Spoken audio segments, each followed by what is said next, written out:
Hello, everybody, and welcome back to another episode of Between the Ears here on Mountain Ears Now, a Sports Illustrated Fan Nation channel. Today, I got Christopher Hall with me as we're going to talk a little bit about West Virginia football, the direction of the offense now that they have an offensive coordinator named, that being Chad Scott, who has been the running backs coach since Neil Brown got here in 2019. So let's just get right to it first. Before we even get to Chad Scott, let's just talk about the Graham Harrell experiment, how you felt it went, and were you really surprised that Graham Harrell left after just one season at WVU? Definitely not surprised. He came with a hefty price tag when he was at USC. He's a hot commodity. So no, 1 year was kind of to me expected. Probably maybe would have thought got 2 years out of him with the lack of production really offensively when you think of his price tag. I thought it went okay. You know, I had a little bit more optimism for the passing game, bringing in Harrell, and just still couldn't produce 1,000 yard receiver. So Um, really, when you think about why he was brought in, it was a little bit underwhelming if you're thinking of the passing numbers. You and how much of that is really on Harrell.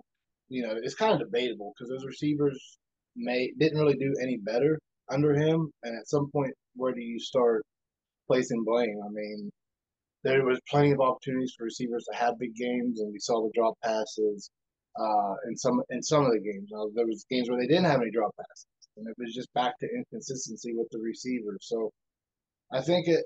I think with Harrell, I thought he brought some things, but you know, I don't think it's far fetched that everyone kind of questioned his play calling at times. It was either like a swing pass or a deep shot at the beginning of the year, and then you saw the deep shots kind of fade, and a lot of it just I think they just weren't winning the 50-50 ball. The Yeah. receivers, it wasn't a consistent effort from them to win the 50-50 balls, and then quarterback play with JT, he was inconsistent. We thought he was hurt. Says at the end of the year he wasn't hurt. So take that for what it is. And that's Uh, probably why he's at Rice now. yeah, so it's it was so. I thought you know I know we talked about the lack of talent the offense had this year. You could, once they kind of lost C.J. Donaldson, um, that running game took a hit, and then Jalen Anderson comes on at the end of the year. So we've seen the running game, but if you can't stretch the field, that's really what's hurt West Virginia: big playability, not being able to strike big consistently. Yeah, I mean, And when you look at the lack of explosive plays, I mean, that's kind of the thing that stands out to me the most, really, since Neil's been here. It doesn't matter who the coordinator has been, which is always it's either been Neil or Graham. But they've had what, three or four different receiver coaches now under Neil, so that could be a part of the reason why these receivers aren't developing. But maybe it's just the guys that they had. I don't know. What do you think about that aspect of it? yeah, I think you know they all bring something a little different. I guess when they come, maybe a little different drill or something. And you can say how they kind of switched offenses. I just don't think the talent was there. None of those guys were number ones, and they proved it on the field. Just look at the lack of consistency. Top players do it every week. They weren't doing it every week. So it's a wait. It's a wait to see. They have some guys this year, and it's kind of. I think that's the frustrating part. Is it's like, okay, well, there may be optimism because there is young talent in the receiving room, but you just went through a whole class. Like Yeah. we had Wheaton and Sam James and those guys since they were freshmen, and just 4 years of like, okay, you had your moments, but the production just wasn't there. So it's kind of like you got to go through it all again. They did bring in some transfers, but again, the numbers aren't there. So it's optimism. And then now you're bringing in another offensive coordinator. You don't know if they're going to stick with the same offense. Of course, it's going to be some kind of spread. They're going to spread everybody out. But really, what is the direction? And we kind of start looking at, okay, well, he's a running back coach. He loves his running backs, probably going to run the ball. But our reality is they may lean on the running game because that's where the talent is right now. But that's not. No coach is going to say, hey, let's just go run the ball 80% of the time. They're going to try to look for balance. But you got to find something in that passing game, and it's just right now there's just no excitement out of that receiving room, and you're not going to get excitement I think, from anybody until the season starts because they can do a lot of talking in the spring and they can do a lot of talking in the fall, but not there's no game day number that's going to back this up. Yeah, and well, let's go ahead and take a look at some of these numbers because I found this fairly interesting when I was doing a little bit of research. Some of these numbers kind of took me by surprise because I thought the running game was maybe a little bit better than it has been. But the highest they have finished in Big 12 play is 7. That was this past season. It felt like they should have been higher than that. The highest they finished in passing offense outside of the COVID season has been 4th. This year they were 9th. 2019 they were 6th. Highest scoring they've been was 8th. That was 2020. Again, the COVID season. Outside of that, they were 9th and 10th. And again, COVID season for the best total offense was 8th. Again, outside of that, 9th or 10th. So they've been at the bottom of the barrel when it comes to offense. And I don't know if it's, again, the lack of stability in the coaching staff, if it's the players that you're losing, if it's the inability to really get a consistent quarterback. It could be a mix of all those things. You got to think, too, when Neil first came here, he and Matt Moore both said that the offensive line was really not in a good shape and really didn't start getting to that into being a respectable shape until really this year. So it's hard to really gauge what this offense is going to look like in 2023 because, again, you're going to have a new quarterback.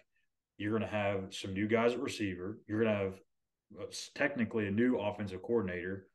But I don't think Chad Scott's calling the plays. And I don't think anybody else around believes that Chad Scott's going to be calling the plays. Yeah, I mean the belief is low. I don't either. I mean, until we again, a lot of this is like prove it right now with West Virginia. I mean, what it's Neil Brown going in his 5th year, so definitely on the hot seat. So the speculation on the season is what they may start out 1-2, Yeah. because there's just nothing on paper. And you were saying when they got here, we know there was a depleted roster. It was kind of like a rebuild, especially offensively, after Dana leaves. Uh, you can see offensive line definitely takes time. They improved. They definitely got better, and you're looking at even a better offensive line going into this season. Um, but yeah, it's just been the lack of playmakers. I mean, to me, that's what it is. I've seen plenty of opportunities for guys to make plays, and they just haven't. Um, I don't know why. Like they work so hard all season. It's just, I don't know if it was mental lapses or the guy across from him was just that much better than him. So really, to me, it's just a combination of a lot of things. Entering the new world of college football, it's just you can kind of point in every category of kind of failures for WVU, and that does fall on Neil Brown. So they've got a lot to clean up and a lot to address moving forward. Some of that is Ren Baker with the NIL. Um, Yeah. that's not going to be fixed quickly either. Like they have to be able to find the money, because not only are you trying to find the money for football and 22 starters that you're trying to keep and go down the two deep, all of a sudden you need 44 plus the punter, the kicker. Like you're going to have to go down the line. Still got basketball to contend with as well, so money's going to have to come rapidly so they can start competing for these guys. But it's to me, it's one of those off seasons where is West Virginia in another complete rebuild? Because again, we just lost that class that he inherited basically, and that class didn't do much of anything on paper in the win loss column or in stats. So it's really a lot of optimism in these young guys. And if you're the obvious answers going into the season for the offense is lean on the running game. But everybody in the Big 12 is going to know this. So if Yeah. they start stacking 8, 9 guys in the box and you can't get the throw off or get a quick throw where your receiver can beat his guy on the edge to make a play, so they can back off. You're going to fall in the same stats that you just rattled off. They're going to fall in the same. Guys have got at some point on the outside have to beat their guy. They have to make guys miss so there's a safety over the top. Until that happens, they're going to stack guys in the box. And sadly, at times when they've played teams, they didn't have to stack guys in the box. Yeah. They could still stop it because they were just getting beat everywhere. So, yeah, but they just started winter workouts. It's going to be a long off season for this football for everybody because even the guys that come back, they haven't produced. So they're going to be facing a lot of heat this season because fans are beyond restless at this point. Like Oh yeah, it's I mean beyond, it's uh, can't blame them. I'd be frustrated. Everyone's kind of frustrated from what they've seen. trust me, we don't want to sit here and talk about misery every week. Just write about it every week. Like we've talked about it before off the air. Like there's only so many ways you can talk about a team being so bad, especially really across the board. And this has been going on for almost 5 years now. So I mean, this is it's and getting to the point where you got to have some sort of success. yeah, it goes back to thing. You're just waiting on guys to finally produce, and they never did. And it's you saw the same thing every week where the guy couldn't make a play. It was just always somebody couldn't make the play, couldn't make a guy miss, couldn't make the tackle, couldn't make the interception. Just gave the ball. Like it was literally that was probably the best consistency is that you didn't. There was something like that going to happen every week where it was just you could have made a play and Yeah, you I did. mean, and the worst thing about this is we talk about the run game and how obviously that's probably going to be the focus of this offense because you've got all those backs back there with CJ Donaldson, Justin Johnson, so on and so forth, Tony Mathis. Um, but I think a bigger reason why the focus is going to be there is because you're losing four guys, your top four receivers. Reese Smith and Caden Prather are gone to the portal. You've got Bryce Ford Wheaton, Sam James in the NFL. Like there's a lot of unknowns at that position. So when you talk about guys having to win battles, is that Cortez Braham? Is that Jeremiah Aaron? Is that Devin Carter, the NC State transfer? Is that Jashawn Pope, Kent State? Like, who is that guy going to be?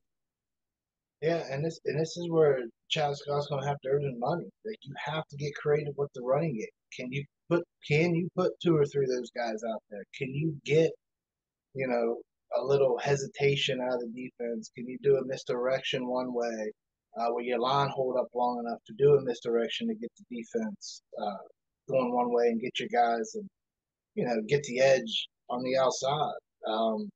That's where I think Graham Hill fell short.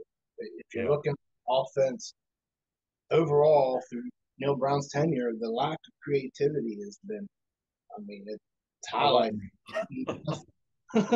There's just been no creativity. And I'm not talking like flea flickers. You don't need to run reverses or jet sweeps or flea flickers or Get anything. some eye candy in there. I mean, that's the biggest thing nowadays. This is part of the problem. There's too much eye. There's too much motion. Like Yeah. you can line up four wide every time without emotion and keep the defense guessing. Um, and really it can be that simple.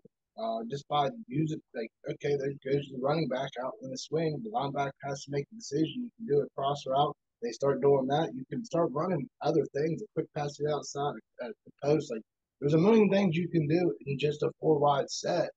But they never play. They never use one play to make it work for another play. It's just here's our plays, and this is what we run.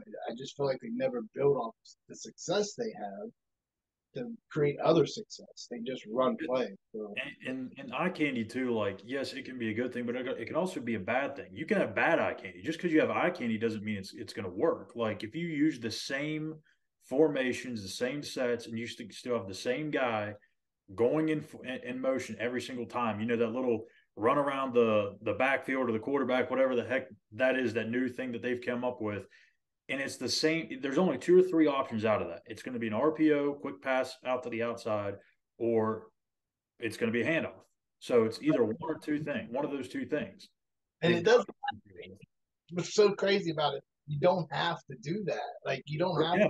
three plays out. You can do that same motion. It can be all unnecessary, but you can kind of wear them out with that a little bit. Just that motion part of it. But again, if you're not building off the success off of one play, then it just you're Have, just it, a test at that point. You're giving away the play. So you that's what can't I'm. just have a call sheet and say, all right, we're going to this one on this play, and then not think about what's ahead. You have to set things up. Like I don't know how many times where it seemed like their second down call was just, hey, let's just get what we can get, and so on and so forth. It wasn't let's get in third and short, third and manageable. And oftentimes it backfired because they had a sack or loss or tackle for loss or whatever.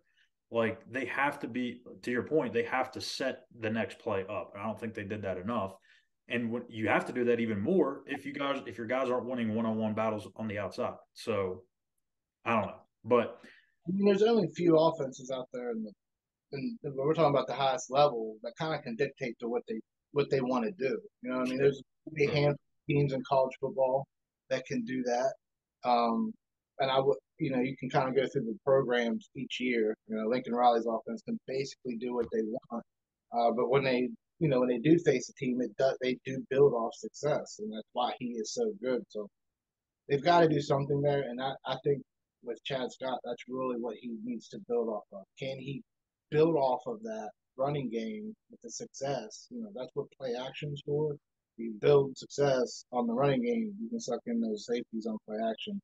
But the receivers have to beat their guy on the outside. It goes back to you can build off something, but if the receivers still aren't winning their matchups, It it don't does. matter. So West Virginia's just been manned up so much defensively that it doesn't matter because the guys haven't won their one on ones. Offensive coordinator can help that some, but I think that's really what it is for Chad Scott. You got to win your one on ones, but if they're not, he's got to do something creative to create some space there for this guys. You know what? Let's go and take a look at his profile here. So you look at Chad Scott. He's pretty much been a running backs coach throughout his entire career, and has spent a lot of that career with Neil Brown from '07 to '09 at Troy, from 2010 to 2012 at Texas Tech, 2013 in Kentucky, and then they kind of went their separate ways there for a while until they reunited at West Virginia in 2019. I tell you what, Chad Scott, even though he's never been a coordinator, he's never been really anything else outside of a running backs coach or running game coordinator. I think, and again, you look at the best they've finished since he's been here has been seventh in the Big 12 in rushing. But again, a lot of that is dictated by other things too. Like we mentioned, the passing game struggling, and the offensive line, quarterback play, so on and so forth. But when you look at what he did with that running back room this past season, I mean, it's nothing short of remarkable. I mean, for CJ Donaldson to be a guy that was going to be essentially a big wide receiver that was going to kind of morph his way into being a tight end, and then they take one look at him at camp and they're like, you know what, let's stick him at running back, and he just goes off right at the beginning of the season, having never played running back before. And then Tony Mathis does his thing. You have Justin Johnson, who steadily got better throughout the season. And then, oh, yeah, Jalen Anderson, who had not played at all until the very end, has a very strong finish to the season. So now you've got four running backs. You've got a couple more coming in, and DJ Oliver, who we talked about on the National Signing Day show, is a big bowler of a dude, just like a big bowling ball. And then you got Jaheim White, who is very explosive, can do things in a multitude of ways. So, like, you have six options in that running back room. Are you going to have six by the time camp comes around? We'll see. But I think the overall health of that room stems a lot from what Chad Scott has done with it, because you can see the development from each of those guys. Yeah, and you mentioned it. Yeah, hopefully those guys are all here. You know, come August, September when it season kicks off. But you have to give a tip of the cap to them. They've already made it through the first transfer portal wave. Yeah. And you mentioned all the guys that shown success on the field. I know they're going into the season competing with one another, and they got tons of freshmen that are coming in as well. And those freshmen signed in knowing that those guys were Exactly. on the roster. So, yeah, that a credit to Chad Scott. Those guys love Chad Scott, and if you can get the rest of the offense to play as hard for Chad as they do, as that running back room does, then you might find success. You might find those winning those one-on-one matches. Um, I think really just the biggest concern if there's that it, that this team I think overthinks, and I think Chad Scott can get them maybe to play a little bit more freely. But you know, you go down the line of where he's had success. You know, and guys have loved him everywhere he is. So he's Well, very full of energy too. So oh yeah. I think you know every coach should get their chance, and why not Chad Scott? I thought he kind of should have maybe had been it earlier. to be honest, like he's one of those guys that just has an infectious personality where everyone kind of gravitates towards it. Very positive, very bright guy. So I think there's a lot to look forward to, but I think it's frustrating for many that, here's another offseason where it's, well, hopefully Chad can bring out the best. Yeah. Hopefully. With no certainties. Hopefully Garrett Green or Nico, is the clear front runner for Yeah. the quarterback because of their play. Not one because one, digressed. So it just there's And so that's the thing with Chad, you kind of saw it in the in Neil's introduction when he told the team, just the excitement in that room. I thought that was pretty cool. But lastly, before we get out of here, since because I did want to bring this up, this is where I was going. I got off track because he has been a running back coach for his entire career. How critical of a juncture is this for a guy like Garrett Green, who's been around for a while, that maybe not, doesn't have that quarterback background of a OC and Graham Harrell anymore? And how does that give him a chance, or does it hurt his chances? I guess with not having that type of a coach going into this battle against Nico Markey. uh the thing with Garrett, he's such a competitor. I don't. They're not going to do anything. Like they're not going to do a whole overhaul. It's still going to be a spread. I think what they need to identify early, because Garrett can't run the same offenses. Like you can't try to make the offense to fit both of these quarterbacks. And I think with Garrett, he's come a long way in reading defenses. So yes, you want to play to your personnel, but I don't think it's a secret. Like the future is in Nico. Like I Mm. think he has the higher ceiling. Whether he's ready this offseason, that's what to be determined. But I don't think that. I think what you can do with Garrett is you can run it, and I think that is you can have more success running the quarterback with him. But I think you would have eventually more success with Nico in the pass. So kind Yeah. of pick poison. But I don't. I say that this is January. I haven't seen Garrett Green's made significant strides since he's been here, especially throwing the ball. Like I don't think people realize how far behind he was when he stepped on the campus. He's a He was baseball guy. yeah, so, but he is just man. I didn't think, and it's not a knock on I'm not a knock on him. He just didn't have the same training as him. But I don't even think he would have been this far as he is now. So I'm not writing Garrett Green off. I think you just go. I right now, unless receivers step up early, I would give Garrett Green the edge because he can run the ball. He Mm. can pull it and take it, and he's been able, as of now, to show that he can make some of those throws that he couldn't the year before. So another big development year for him.